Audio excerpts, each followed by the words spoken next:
Have you ever considered what you want for the person you're mad at? Whether it's your wife, whether it's a coworker, a friend, an enemy. Have you ever considered this? So when my wife and I were struggling, I started using the warrior method and using stacks. And within that stacking, there was a question that laundry's done. There's a question that is, what do you want for yourself in this situation? What do you want for them in this situation? And what do you want for yourself? Or, excuse me, what do you want for both of you together in this situation? And I remember when I was just, angry at my wife and just stacking it, and the question comes up and I'm like,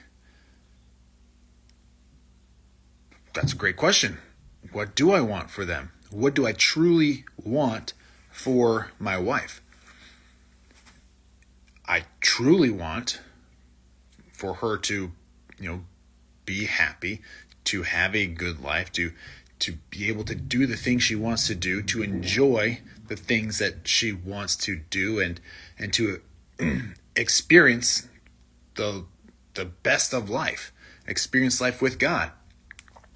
But if we don't release our emotions and just take a step back from those, if we don't take a step back from our emotions and take a look at, what do we truly want in this situation?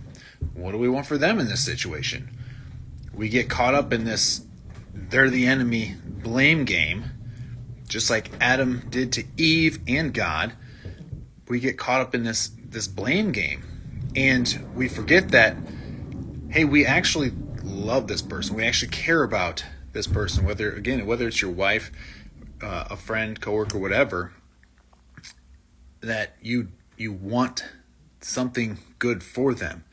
And what is that? And until we can take a step back and identify and realize that,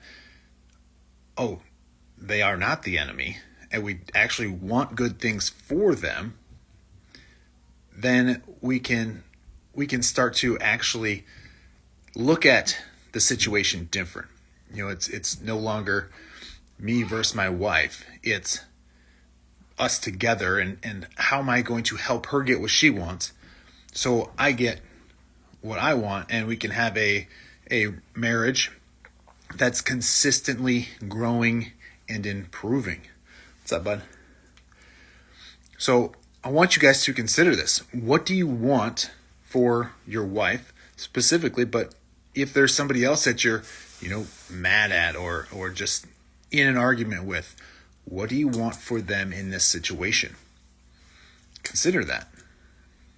Because when you start to think about what you want for them, and when you realize that you actually don't hate them, you don't want bad things to happen to them, it starts to shift your perspective, shift how you see them, how you see the situation, how you see yourself, and how you show up in all those situations.